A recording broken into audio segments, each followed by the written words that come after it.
afternoon. I'm Carolyn Rice, School Board Chair. This workshop of the School Board of the City of Virginia Beach is hereby convened at 4:00 p.m. on this 20th day of July, 2021.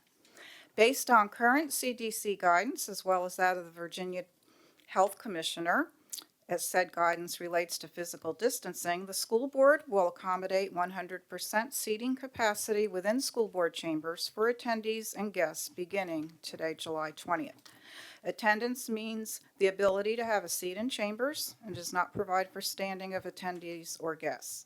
Should no seats be available, interested parties may watch, as always, via VBTV Channel 47, participate via live streaming on vbschools.com or via Zoom. It's the school board's protocol to break at 5:30 p.m. to prepare for the regular school board meeting to begin at 6:00 p.m.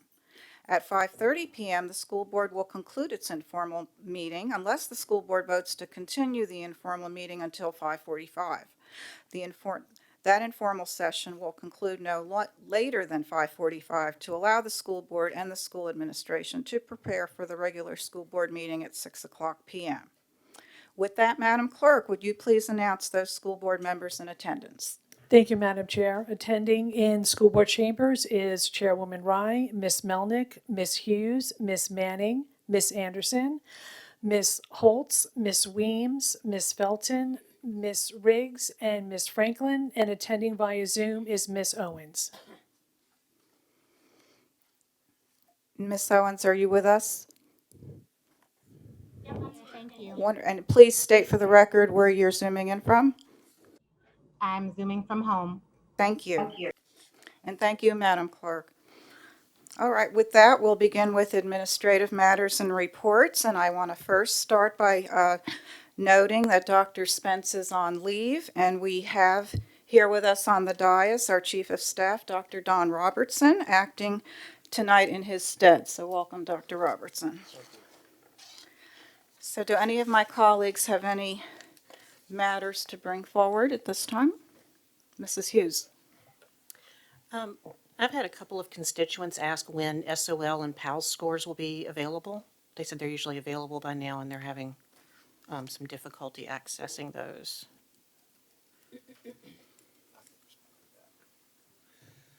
Ms. Hughes, checked with Dr. Bannicky today, and Dr. Bannicky can confirm with me, I believe it was August 26th when the state would tentatively be releasing the SOL scores, correct?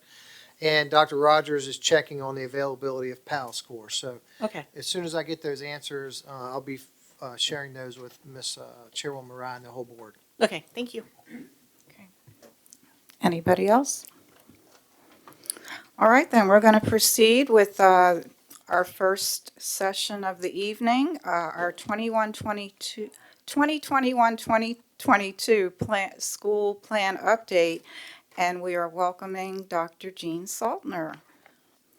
Good afternoon, Chairwoman Rye, Vice Chair Melnick, members of the board, and Dr. Robertson. I come to you as the recently appointed Chief Schools Officer. Joining me for this presentation this evening is Mr. Jack Freeman, Chief Operations Officer, Mr. Kip Rogers, Chief Academic Officer. We'll share with you an update on Virtual Virginia, summer programming, and operations planning. On the slide before you, let me get that slide before you. Oh, there we are. Back it up. On the slide before you, you'll see a detailing of today's agenda.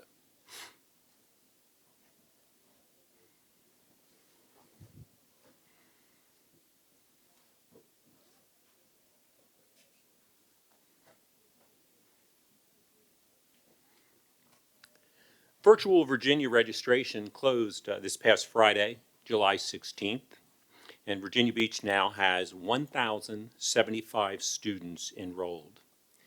Again, the slide before you shows the breakdown by grade level. I'm sorry, by level.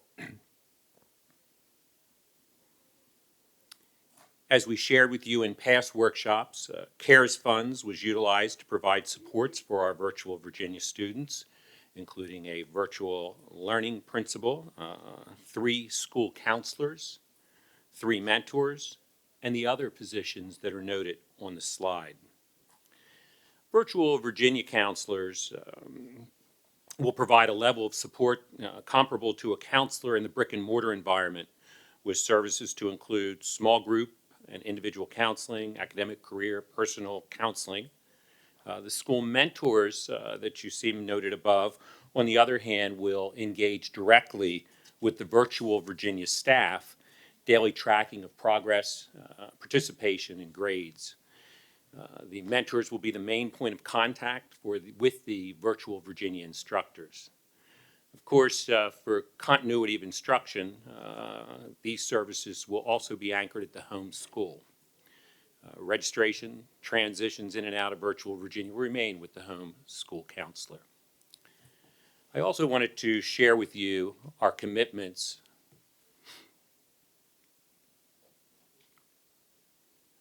for the 21-22 school year. To reiterate, and I know these were shared with you prior to me in this position, for the 2021 school year, VPS will provide the traditional model of instruction, 5 days of learning, in person or virtual, with a range of extracurricular activities offered at the high and middle levels for both our virtual and our face-to-face students. Our virtual students will be anchored by the home school. Dr. Kip Rogers will now share the good work our teachers, administrators, and support staff are doing in our summer schools.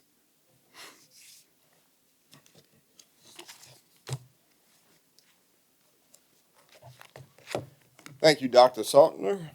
Good afternoon, Chairwoman Rye, Vice Chair Melnick, school board members, and Dr. Robertson. This afternoon, I will continue to provide you with another high-level update on where we are with our summer learning opportunities for our students. We are extremely pleased that almost 14,800 of our students are registered to take advantage of all of the summer learning opportunities that we offer in our school division this summer. That number does not include students who participate in our elementary virtual Summer Learning Boost website opportunity. Tomorrow, we do end our first session of summer school for our secondary students, and that session will begin on July 26th. As a reminder, we have almost 4,300 elementary students participating in our Title I and non-Title elementary summer learning camps. And we have just over 4,800 secondary students who are participating in the first session of summer school at the secondary level. The second session of summer school at the secondary level, we have almost 4,400 students registered for that second session. And again, that second session begins on Monday, July 26th. We have over 1,000 students with disabilities who are participating in our face-to-face extended school year program, and over 200 students participating in our CSEP summer program. I've personally visited several of the sites, and our students and staff are extremely happy and pleased with teaching and learning in our summer programs. Our instructional technology team put together a very brief compilation of video and photos to give a snapshot of what's happening in our summer programs, and I'd like to take just a couple of minutes to show you what they're doing in those classes, and as well as give you a snapshot of what the Summer Learning Boost snapshot might look like.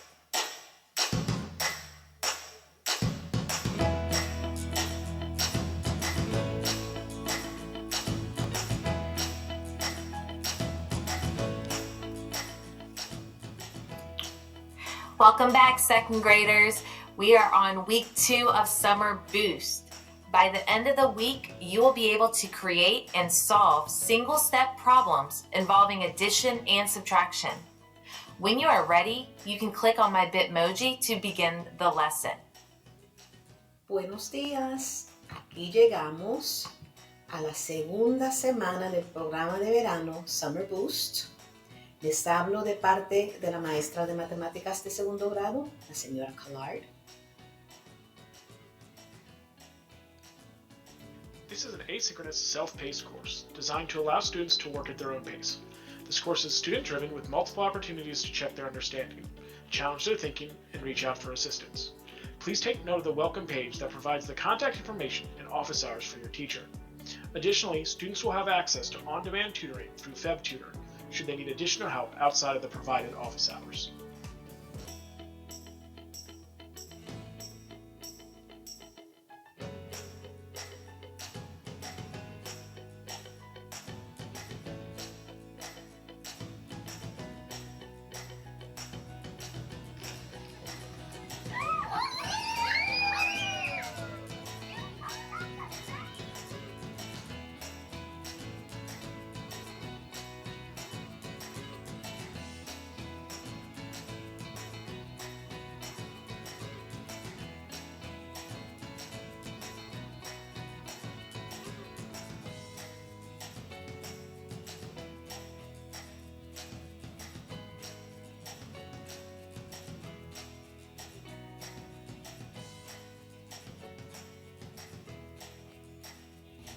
In summer camp, I love to do writing in our journal. I love to do math games. I love to do Hickory and STEM projects and almost everything.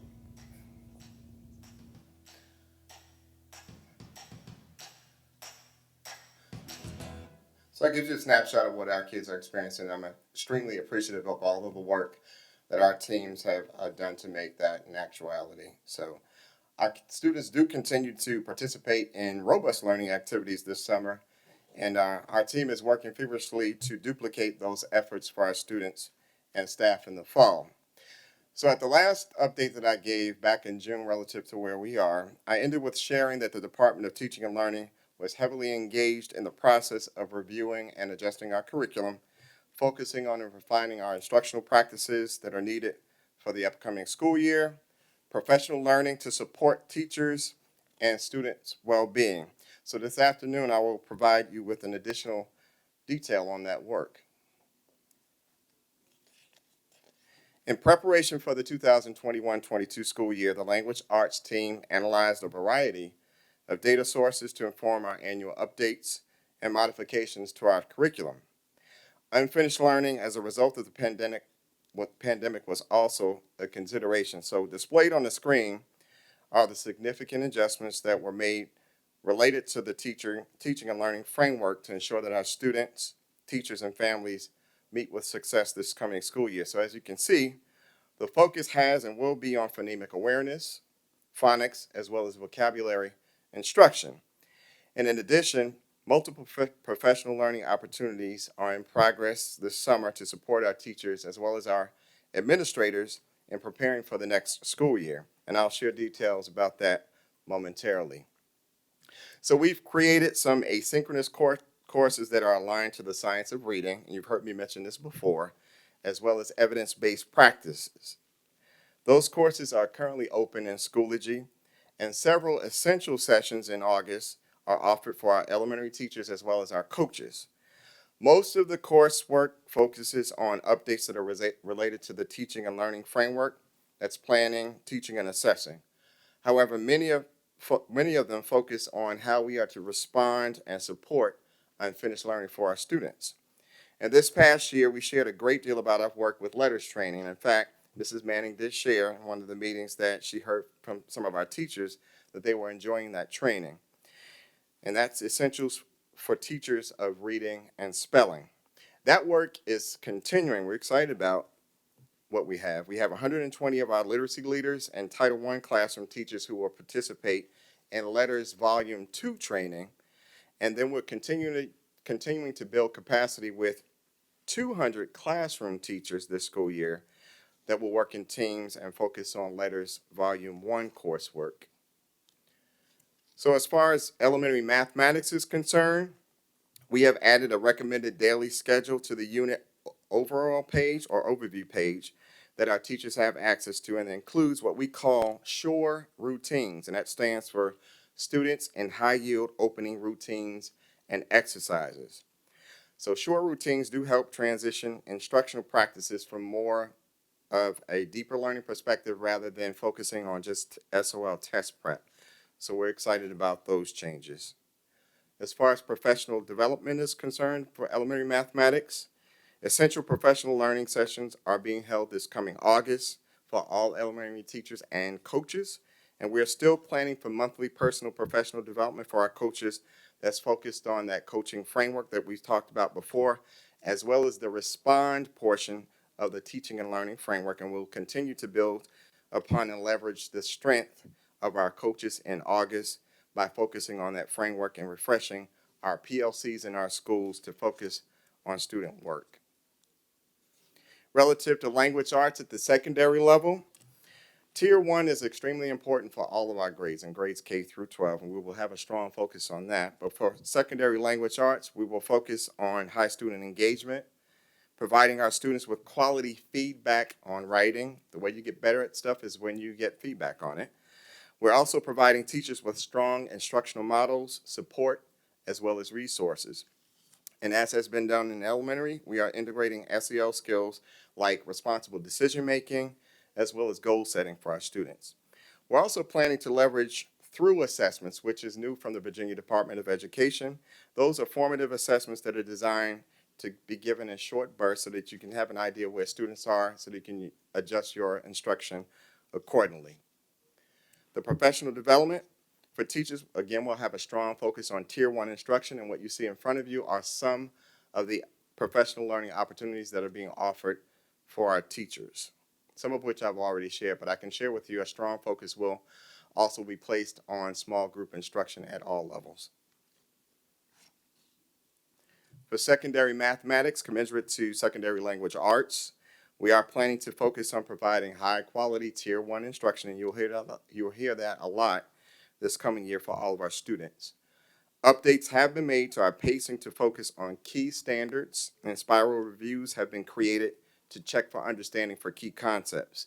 And we are emphasizing an ongoing formative assessment approach in order to determine growth over time. And we'll make adjustments using tools like the through assessments, I mentioned that before, and what we call just-in-time formative checks. For mathematics professional learning, they'll focus on addressing the unfinished learning through differentiation, engagement, and personalized instruction.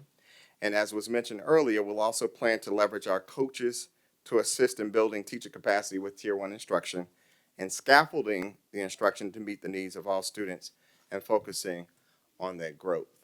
Now, I'm most proud of the work that we're doing for professional development. We have currently over 250 either essential and or choice sessions being offered to our teachers this summer. That doesn't include what we plan for the fall, in order to support them opening up the school year. And I've highlighted just 3 of those that are being offered. I want to direct your attention to the second one. That's the orientation essential session, where we focus on building a positive and supportive learning environment to be able to support our students who, if you think about it, come September, many of them will not have been in school for a year and a half.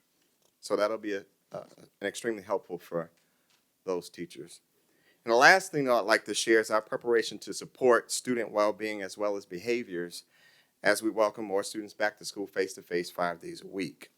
We're fortunate to be able to add 12 school counselors to support students next year, 6 of which will be at the elementary level, 3 will be at the secondary level, all 3 will be at the middle school, and then we have 3 that will be assigned to Virtual Virginia, and Dr. Soltner alluded to that earlier in the presentation.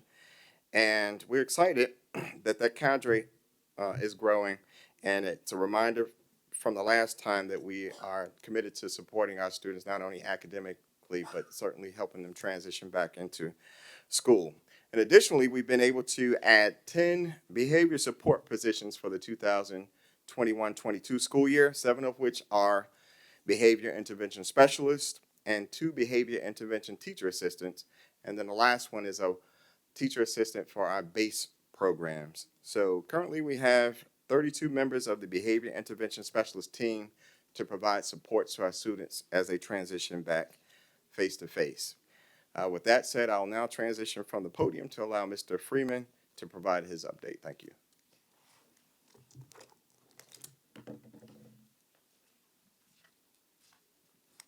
Thank you, Dr. Rogers. As you know, the Governor's Executive Order 79 expired at the end of June, and a public health emergency order was implemented that extended the requirement to wear masks in schools, and this order is set to expire on July 25th. On July 9th, the CDC published new guidance for COVID prevention in K through 12 schools, and here's some of the key takeaways. It prioritizes the safe return to in-person learning and states that vaccination is currently the leading public health prevention strategy to end the COVID-19 pandemic. It further states that masks should be worn indoors by all individuals aged 2 and older who are not fully vaccinated. The CDC recommends that 3 feet of physical distance between students within classrooms combined with an indoor mask wearing by those who are not fully vaccinated. They acknowledge that the priority is to return students to face-to-face instruction and that 3 feet should be adhered to when possible. So in short, they support that not all classrooms will be able to maintain 3 feet of distancing.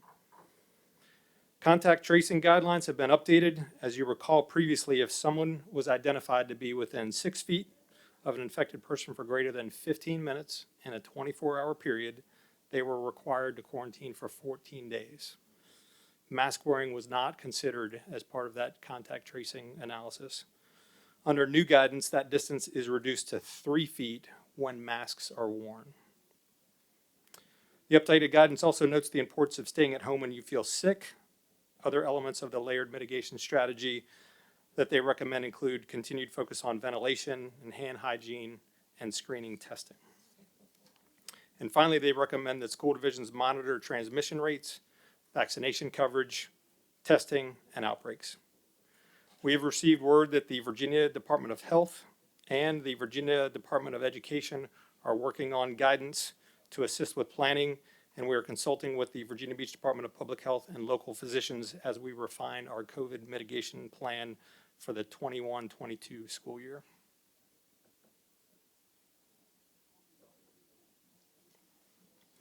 Acknowledging the importance of vaccinations, when the Pfizer vaccine was approved on May 10th for students 12 years and older, we collaborated with the Virginia Beach Department of Public Health to host 2 rounds of vaccination clinics. Last week, we hosted 4 clinics at 4 different schools. 378 first doses were given. The second doses will be given between August 2nd through August 5th. And as you recall, we hosted clinics in our high schools in May and June, where 1,431 vaccinations were completed. And that 1,431 is fully vaccinated individuals following those clinics.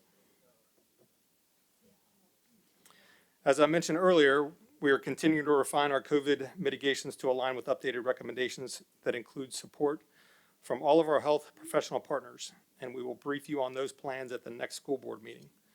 We will be ready to address recommended mitigations, including all of the options that you see on this slide. That concludes the brief. We will now take your questions. Thank you. Who would like to start? All right, Mrs. Melnick. Mine's for Dr. Rogers.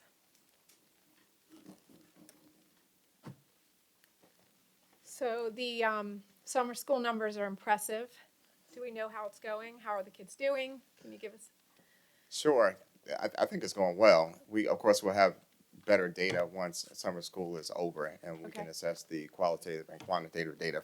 But for our elementary students, they take a pre-assessment, and the teachers who are working with those students do use that pre-assessment to gauge how the students are doing for the duration and time of the that they're there for the summer program, and then they'll communicate out to their families as well as to central leadership relative to how students perform on those assessments. Now, they take a balanced assessment approach, so it's not like an SOL assessment or a grade, but they do give qualitative data in terms of how students perform. And the same holds true for students in our secondary programs who are in those programs. They do assess them in an informative manner, and we should get that information post the first and second sessions to be able to share. Good. But I think it's going well. Can I ask one more? Okay. So, no secret, I was a first grade teacher. I love all the focus on elementary, but I especially love, because I was reading also, was the focus on elementary reading for the fall. And so can you tell me what that might look like moving forward after summer in a maybe first or second grade classroom? I'm really glad you asked that question. And we've spent months talking about how to best meet the needs of students and how to best address student learning. So you notice from the presentation that I spent a lot of time talking about the science of reading. So a lot of time will be spent, particularly in second grade, on focusing on phonics and phonemic awareness. And those skills would be translated into small group instruction, and that's not unlike any other grade, but certainly through second grade, since you asked specifically about that.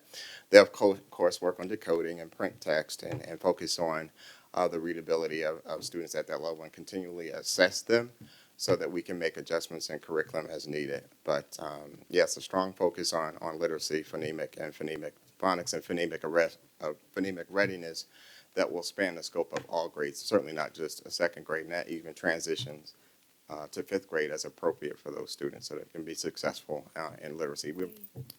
Thank you. Certainly. Okay, Mrs. Anderson, then Mrs. Manning. Are we still using DRA to assess their reading levels For summer, for beginning of fall? so we're making some adjustments to the manner in which we assess students in the fall because of pandemic. We are using a more balanced approach to do that, and certainly working with the state leveraging some of the resources that they have through assessments to assess their learning. We made some modifications to DRA last year with regards to how we assess them. So we're streamlining our assessment calendar and what we assess at the early grades to be able to make some instructional decisions earlier without overwhelming. So we're not using DRA at all, or are we just streamlining We're it streamlining. to meet our needs? Yes, ma'am. Okay, so there will be DRAs, I'm sure, Yes, ma'am. even like, say, kindergarten, it's nice to know where students come to us, where they start. Sure, we'll be using PALS to assess where students are. Right. More so than relying on some of the other assessments and using a balanced approach that accompanies the training that we've taken.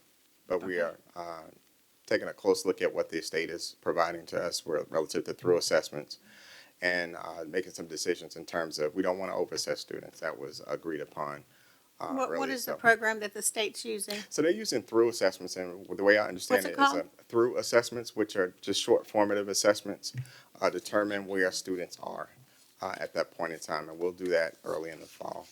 And I don't know Is that exactly. spelled BRU, B-R-E? Through, I'm sorry, THROUGH. T-H-R-O, okay. Yes, Okay, yeah. Thank you. certainly.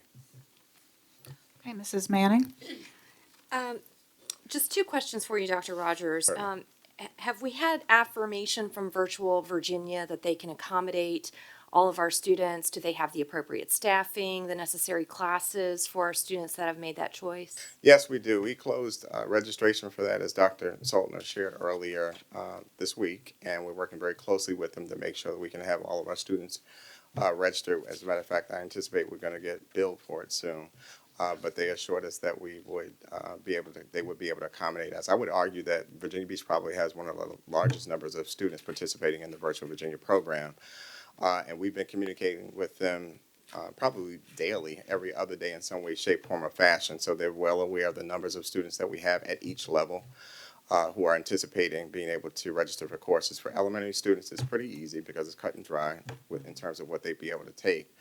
High school as well as middle school is pretty easy too because of the limitations with which they offer student courses. So we feel confident that they would be able to meet our needs as they have been in the past, particularly with some of the upper level courses. Okay, great, thank you. And then the other question I have is, can you elaborate a little bit more on what are shore routines? Can you give me some examples? It's a strategy. So I'll give you a good example, and I'm glad you asked it. So for the shore routines are designed to assist students with misconceptions. So for example, I had trouble with math, with fractions at an early age because we changed teachers. So an example that I just looked at today, if a student is having difficulty with fractions and the teacher, one of the strategies that's in that website that's still being developed is you give a student a two die, and you have them roll a die. If he gets a 3 and a 5, you teach them how do you write an improper fraction? Well, the improper fraction is 5/3. From there, how do you demonstrate what that fraction looks like in a pictorial fashion? So the student may make a circle and separate it into 3, and then have a second circle and separate it into 3, and then you color the first circle in the thirds, and then the next circle you have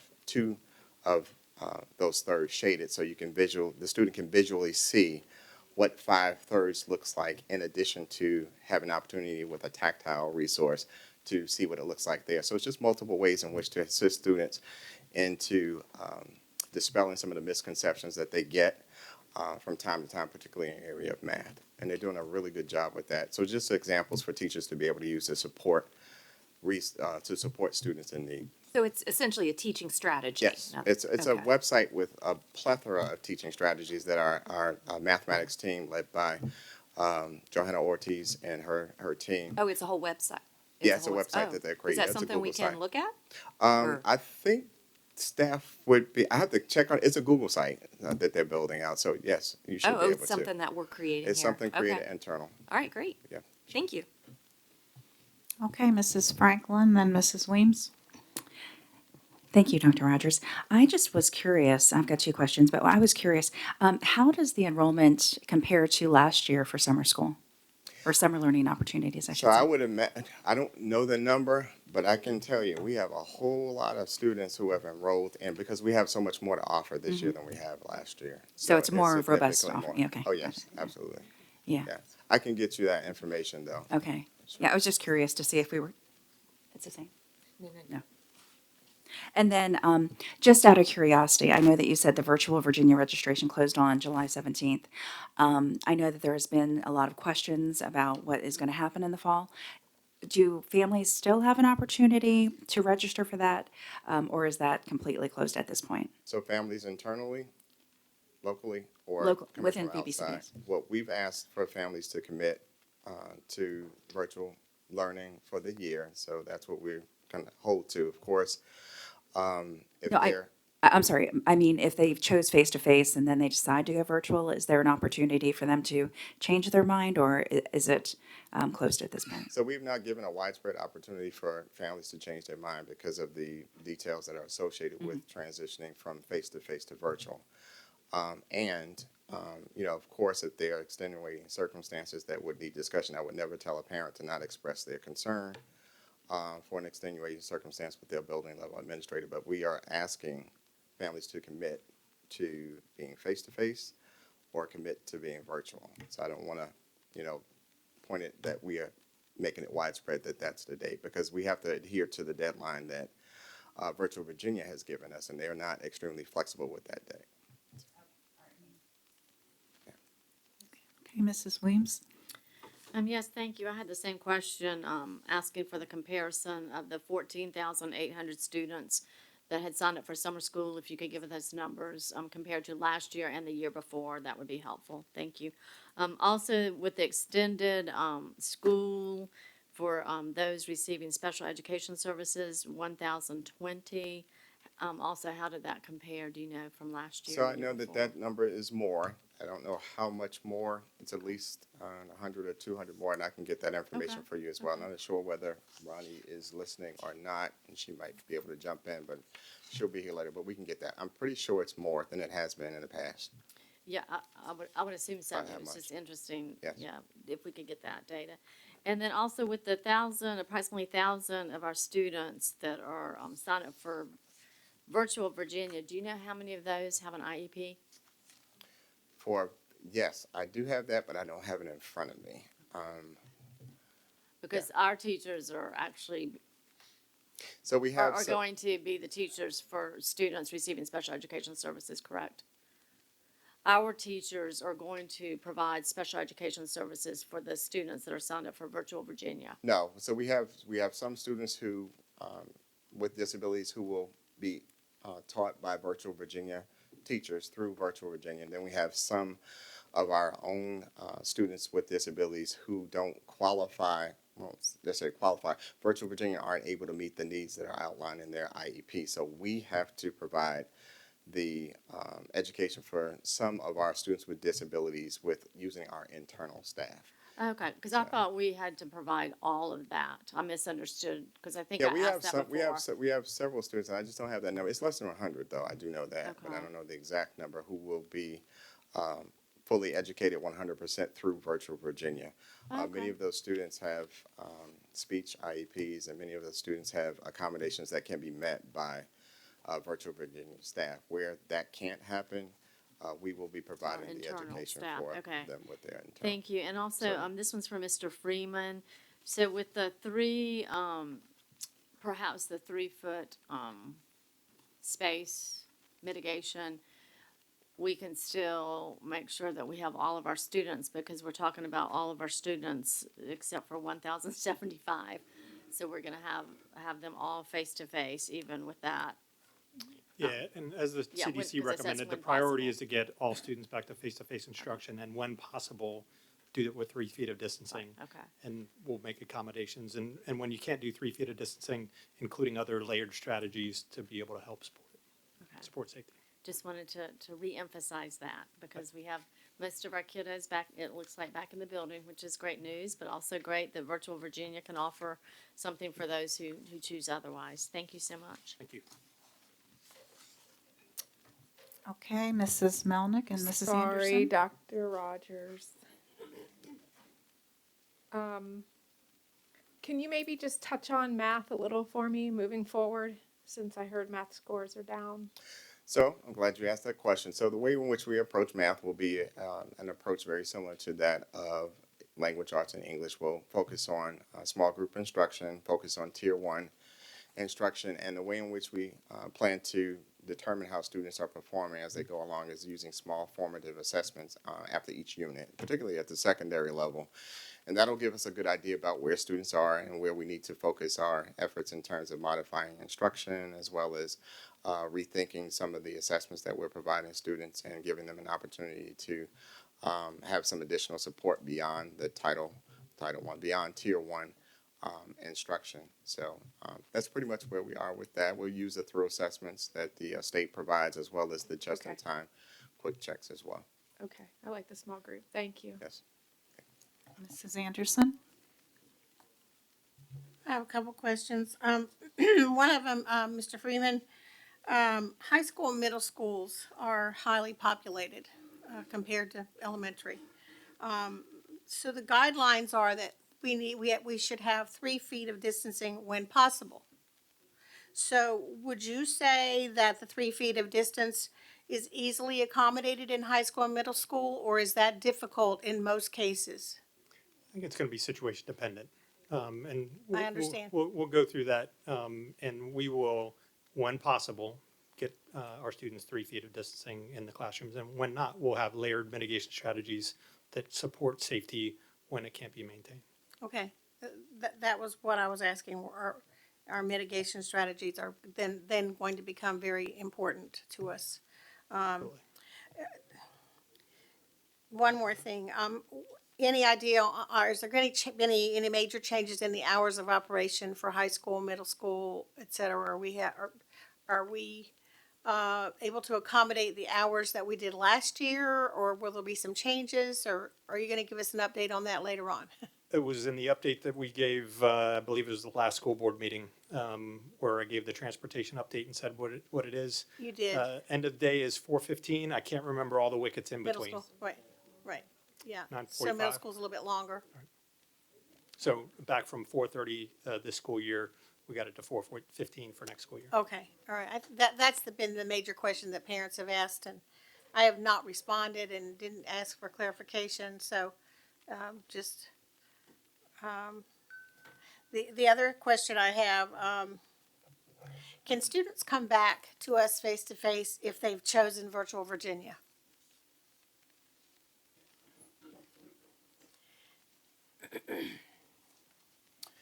So the short answer to that is, we asked students to commit for the entire year, and we asked that families work very closely with the school-based counselor as well as with their Virtual Virginia mentor to determine if that's the best decision for their child. We have been given guidance from the state relative to allowing students to transfer from virtual back to face-to-face, and we will certainly work with families to do what's best for the child.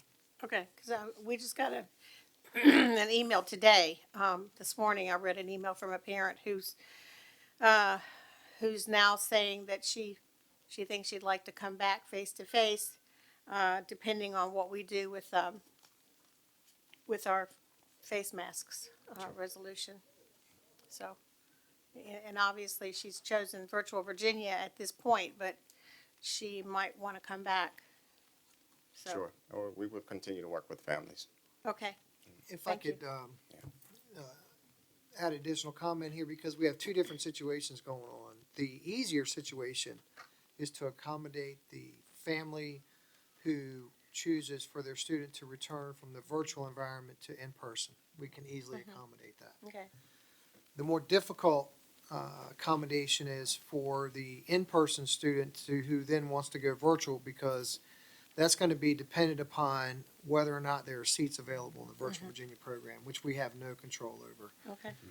So I imagine that given the Virtual Virginia is serving the entire state, there will be fluctuations in enrollment in Virtual Virginia classes throughout the year as students come in and out, which may open up seats throughout the year. So again, it's two different situations here, but we're going to, as we always have, continue to work in the best interest of the student and family to the best of our ability. Thank you. Okay, is that it, Mrs. Anderson? Yes. Okay, Mrs. Felton? Thank you, Chair Rye. This is for you, Dr. Rogers. This is concerning summer school, and you indicated that we were offering more courses for summer classes. Okay. I wanted to know, some of the students, the criteria, is this extended learning for some, or is it courses that they were having difficulties with when they were on virtual? So it's both. It's both. Some of our students, particularly at the high school level and secondary level, are taking repeat courses, or some of them are taking courses that they didn't do well in the spring and in the fall. And then we have some students who are taking bridge courses or the boost courses. For example, if a student is taking geometry, they might have enrolled in the summer boost course, where they're taking 12 to 15 lessons and activities. They have an opportunity to have support and feedback from a teacher a couple of times a week to make sure that they're being successful in that next class. So that was part of the design. So it's a little of both. Yes. So are we keeping numbers or track of those that had difficulties doing the virtual, and how we, I guess it might be hard, and how we're accommodating them in this process in coming back to summer school? So yes, we do keep track, and that's part of how they got registered in the course to begin with. Many of our families and teachers work together. If students weren't being successful during the regular school year, during the fall or the spring, to either enroll or encourage families to have their children enroll into either remediation courses or the boost courses to make sure that they're being successful for the following school year. Most, if not all, of the courses, they provide pre-assessment so they can determine where students are, so they can identify gaps in learning, so that they can be addressed in the time period with which they are attending the summer academy. And then we'll take a look at those data at the completion of those courses to see if in fact we need to do provide some additional support to those students as well in the fall. Certainly. Okay, that seems to be it. I know we'll all look forward to that next briefing at our first August meeting. Thank you to you and your department for what you continue to do. My pleasure. Okay, and operations as well. Thank you. So with that, we're now ready to welcome Dr. Alveda Green, and our topic is the Mental Health Task Force. Good afternoon, Ms. Chairman Rye, Vice Chairman Melnick, members of the school board, and Dr. Robertson. This afternoon, the Department of Teaching and Learning will provide you with an update of the work of the Mental Health Task Force. At this time, I would like to introduce Mr. Robert Jameson, Coordinator of Guidance Services, who was the chairperson of the Mental Health Task Force. And Mr. Jameson also facilitated all of the meetings for this group. So at this time, Mr. Jameson will provide you with the update.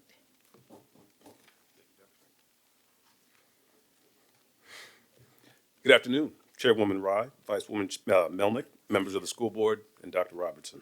My name is Robert Jameson, and I'm the coordinator of school counseling services, and I'm here to provide the update on the work of the Mental Health Task Force. As you know, Virginia Beach City Public Schools is committed to ensuring that the social emotional needs of all students and staff are being addressed. Given what is stated in Goal 2, Strategy 6 of our strategic framework, we recognize how mental health is one of the most critical concerns of our school community. Students and staff have experienced and continue to experience greater distress during these unprecedented times. And however, prior to the pandemic, Virginia Beach City Public Schools remained dedicated to sharing resources and supports with families, providing services for community stakeholders, and raising awareness regarding mental health. Of course, it was like that. With a strong foundation in place, VBCPS formed the Mental Health Task Force in January 2021. The purpose of the task force was was to assess the current state of mental health services available, determine the scope of mental health needs of our students, staff, and families, identify gaps between what is available versus what is needed, and establish priorities and make recommendations to improve mental health and well-being for our students, staff, and families. The task force was comprised of students, parents, teachers, school board members, Mrs. Owens and Mrs. Weems, community mental health service providers, community stakeholders, school administrators, counselors, and central office administrators. Thank you to all participating members. Truly want to say your hard work, dedication to the task, passion for this topic, and willingness to contribute were absolutely amazing. Virginia Beach City Public Schools truly appreciates you and all you do. We invited 52 stakeholders to participate, and at least one representative from every department, office, organization, or group attended every session, and each meeting had a minimum of 39 attendees. We would like to give a special thank you to the students who participated in the task force for their impactful contributions. Dr. Bannicky and I, under the leadership of Dr. Green and Dr. Rogers, co-facilitated the meetings where members engaged in a variety of activities to inform the development of recommendations. And on the next several slides, I'll provide you with a brief overview of what the task force accomplished in each of our 4 meetings that were held monthly from February to May. The first meeting was asynchronous, and task force members received an email on February 26th containing a welcome message from Dr. Spence. And I provided remarks that outlined the impetus, purpose, and scope of the work. Excuse me. Task force members were given an excerpt from an article and asked to read it prior to the meeting. And they were also given 3 questions to respond to and to share with others within their network. By the March 22nd meeting of the task force, more than 180 responses were received for that short survey. And the table on the slide contains the key takeaways generated by the committee in response to the survey summary. These takeaways played an important role in the recommendations that were developed, so I'll give you just a few minutes to review that information. And I should say moments.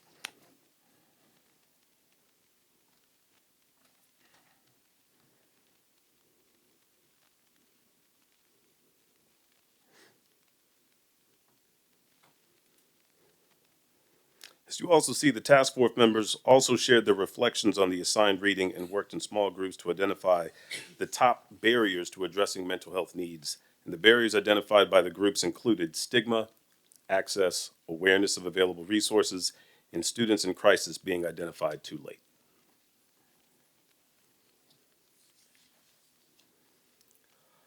At the third meeting of the task force, members worked in small groups to draft recommendations addressing each of the barriers previously identified. And after the meeting, we compiled all of the recommendations, generated a single list, and analyzed them for themes. We then drafted recommendations for each of the key theme areas. And as a result of this qualitative analysis, there were 7 themes identified and 19 recommendations.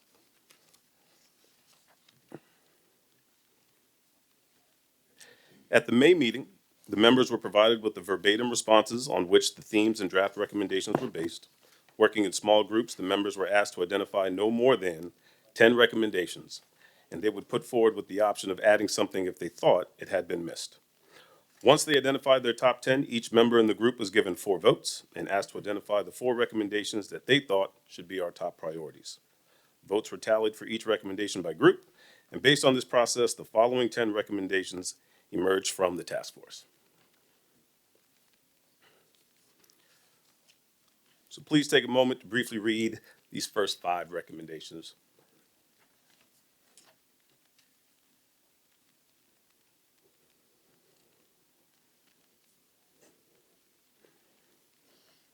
And as you're reviewing those, we had bolded the text of some of the salient themes that came through as the major topics to be addressed by each of the recommendations.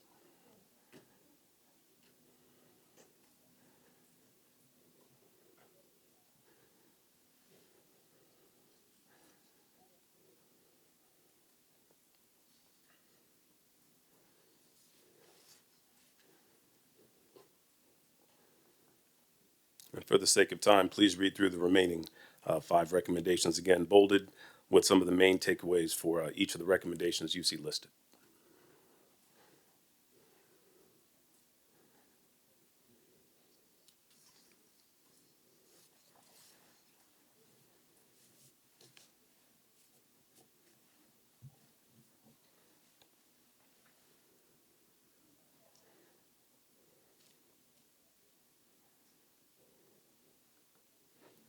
The next step in our process beyond sharing this information with you is to gather feedback from you about these recommendations.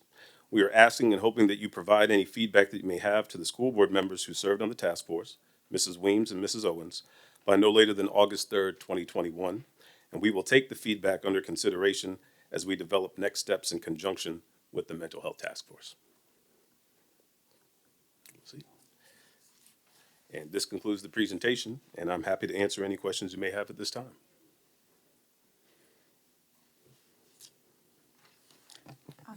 If I may start, since we have our two school board liaisons in attendance today. Mrs. Weems, or to offer first to Mrs. Weems and Mrs. Owens the chance to comment if they see fit. Beginning with Mrs. Weems here. Well, thank you, Mr. Jameson, for your leadership on this much-needed group, and I just appreciate all the community support. It was just amazing how many outside agencies and community partners that we had that were there every single time, like you said. Yes, So this was great stuff. I think we just hit it spot on. Because we had so much input from so many people that are in the trenches working with students, adults, community members, and mental, health challenges or, a mental health crisis. The stigma, access, awareness of available resources, and students in crisis identified too late. I think that is just, it's just right on the mark. And, with my work with addiction, which is a brain disease, it is exactly on the same page as those suffering from addiction. And I think these task force recommendations are outstanding. My two must-haves is a direct referral system and a mental health resource page. I think those two are just enormous and would be of enormous help for our students and our families. Because when you are in crisis, you are overwhelmed and you literally have no idea what the heck you're doing, how to get help for your loved one or your student or your spouse or family. So those two are must-haves. But again, the COVID did not create mental health, but it sure did make it a lot more challenging, and it made it a lot worse. And so this was just so timely. I know we've been working on this for years, as well as the community and many of us out there. But I think the time was excellent because of what we've been through this last year. So again, if any school board members, after you read these recommendations, if you want to give Jessica or me a call or somehow put them like in order, like your top 3 or 4, I think that would be helpful as well. And again, thank you for all our community partners out there and for your leadership, Mr. Jameson. It's very well appreciated and was very needed. Thank you. Thank you. Thank you. And Ms. Owens, anything to share at the moment? Sure, thank you. I don't want to be repetitive with what Ms. Weems has already shared, but our community partners, we couldn't have done this without the community partners engaging the way that they did. I am incredibly excited at the opportunity for Virginia Beach to really take the lead with an innovative example of how mental health can be prioritized and integrated with the school system, with the system that actually has the most contact with students and families, and to help bring those services closer and increase accessibility for those families. So I'm just really excited, and I'm excited about the increased outcomes, improved outcomes that I expect we will start to see just with the services being provided. It makes a difference for in outcomes when the services are not just provided for students in an acute care facility for a week, isolated from everything else, and then kind of dropped back. The students are dropped back into the schools without the support at the schools, knowing how to support the family and continue on with those services, and being able to kind of work with families and students while they're in their home environments, because we're going to be able to have those supportive services in place, hopefully prior to them getting to a point where they need acute care hospitalizations.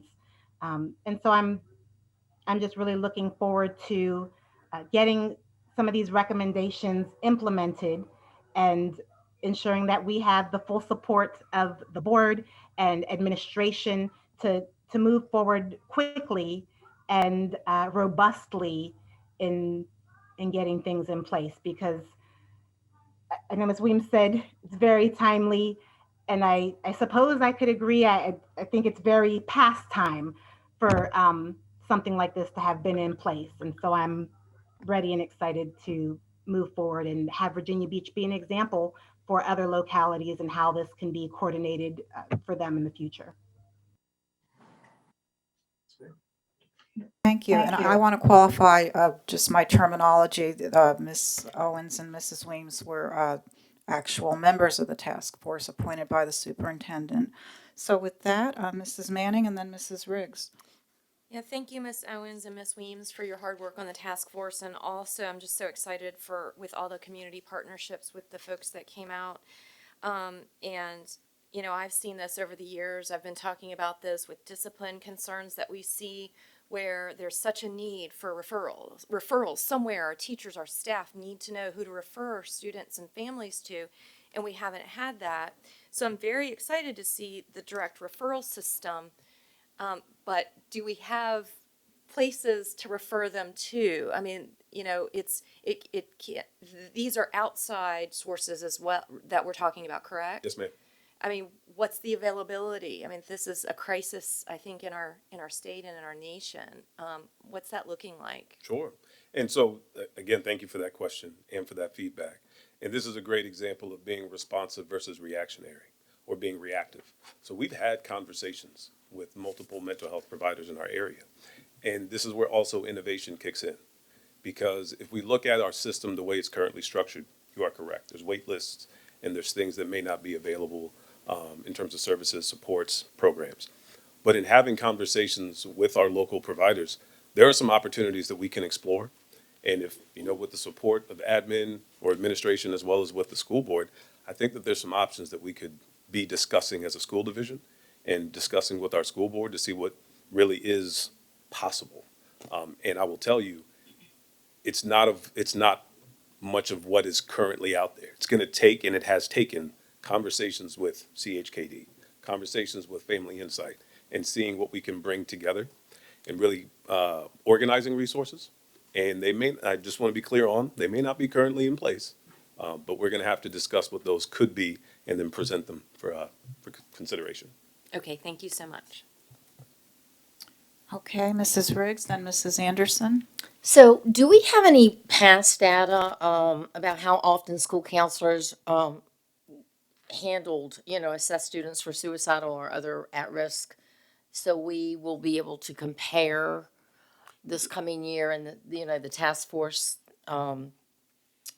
recommendations yes, and how ma'am. we're working. Do we have any data on past? We do have data, and Okay. that is something that we can collect and organize and have presented as the school board deems fit. Yeah, I would like to see, how it's helping, what it's doing, and see, how much progress we're making with it. To be clear, moving forward, correct? So Moving establishing forward. baseline with where we are. And, Right, Yes, yes. yes, ma'am. Okay, thank you.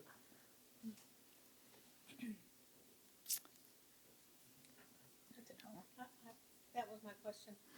Gotcha.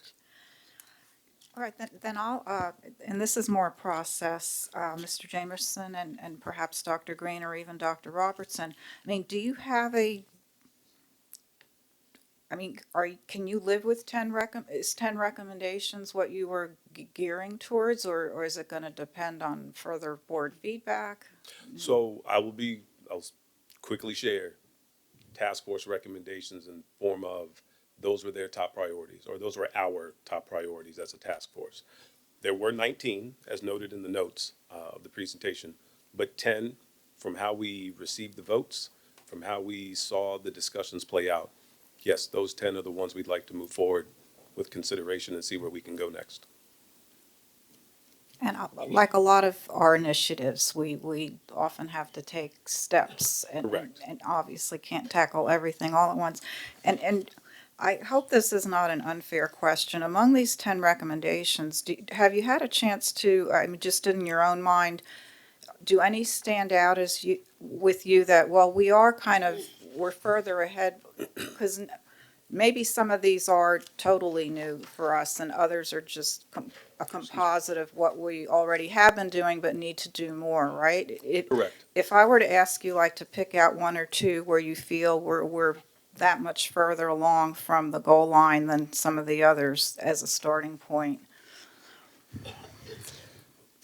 It's an interesting question. So one, I was anticipating which one would we like to move forward with first, and I want to be clear, something I did not express in the notes, but I do want you to know, these actually are in the weighted order that the task force identified. So from 1 to 10 in terms of voting and the number of times you see number one, or the number of times we saw number one, That's good to know. that is number one. In terms of progress, though, to answer your question, we have done a lot of great work. And in conjunction with, Jack Freeman and his team at Safe Schools, looking more at numbers 6 and 7 when it comes to the staff responsibilities and roles, as well as creating step-by-step protocols. That's something that's been in the works for some time, and I feel as if we're moving along pretty quickly. In addition to that, the work of Natalie Allen and her team with communications, I think that's another, in terms of anchors that can be lifted quickly. I believe that's another one that quick action can be taken. To Ms. Manning's points from before, there are some, as you see, that direct referral system, that transition plan and staffing, that's going to take a little bit more time, but we do have those options available for us to consider. But I would say, again, communication plan, roles and responsibilities and protocols, we're in a very good place to move forward. And some of that is pandemic out related and some of it's Safe Schools related prior. Correct. So Well, in conjunction, so a collaborative approach from the mental health needs to Ms. Riggs's point about who are school counselors seeing for support, who are school psychologists and social workers seeing and having conversations pre-pandemic, to then things that we have seen that have manifested, and again, feedback and the support of Jack's team. We have more input about where we are seeing some needs come up, and so it's a little combination of both. Because if I may, I even was thinking when I saw about the a resource page, what I was thinking of the FAQ section on the COVID website, right? And so that, and it seems like it would be an expansion of information that was added on that site with regard to, like, that's one example of what you're speaking of, right? Correct. So- And we have teams that have already been working on organizing resources in a very succinct manner that would be parent and family friendly. And that's where I'm saying that team with Natalie Allen, I think that's something we can move forward pretty quickly. Mrs. Weems. Yeah, and just to remind everybody, on our earlier workshop on page 22, we've added 6 elementary counselors, 3 secondary, 3 to Virtual Virginia, and also 7 BIS, behavioral and intervention specialists, and 2 teacher assistants. So there, that already shows how we're moving forward on that first one as well. And thank you for sharing that, Mrs. Weems. Another Good point. example of that is with the roles and responsibilities. I mean, moving forward for next school year, high school counselors will not have oversight of PSAT coordination. That is what the support of school leadership, that was recognizing a need that they need to be readily available or more readily available to support students. So those are good examples of how we're already addressing some of these recommendations and how we can continue to explore more options. So you gave us a few, okay, Ms. Owens, please. Oh, Mrs. Felton. No question. I'd just like to say that I do appreciate your work and all that you're doing. Without an assessment, and that's why we have assessment. Without an assessment, we don't know what we need or how we need to address it. So I am very impressed. And number 6 and number 9 were my two I have circled. And I do appreciate you framing that in a way that we know what we need and moving forward. I am really impressed. I am glad that we are being active, being proactive as well. Thank you so much. Yes, ma'am.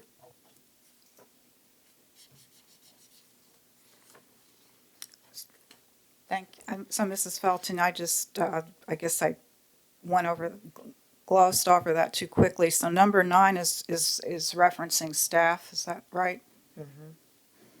Yep. So so there is a recommendation within these 10 to focused on staff. Mhm. I think Yes, that's ma'am. important to note, okay. Well, while we're waiting for others to weigh in possibly a second time, I just want to reiterate the timeline where you've asked for feedback to our 2 school board members by August 3rd. Yes, ma'am.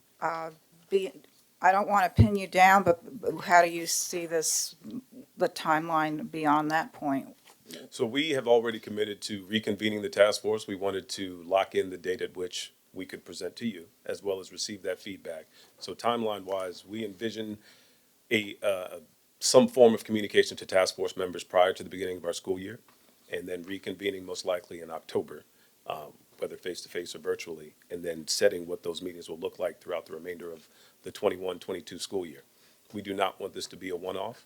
We recognize this will take time to implement, and so the team will reconvene, and if we need to look for new members because some may have moved on or have other priorities, we will do so to fill that void. But we want to have at least 4 meetings, plan on a communication going out prior to the beginning of school year, and we'll look to have the first meeting in October. 52. Thank you for that. Yes, ma'am. Anybody else at this time? All right, we thank you very much. Thank you all so much. Thank you.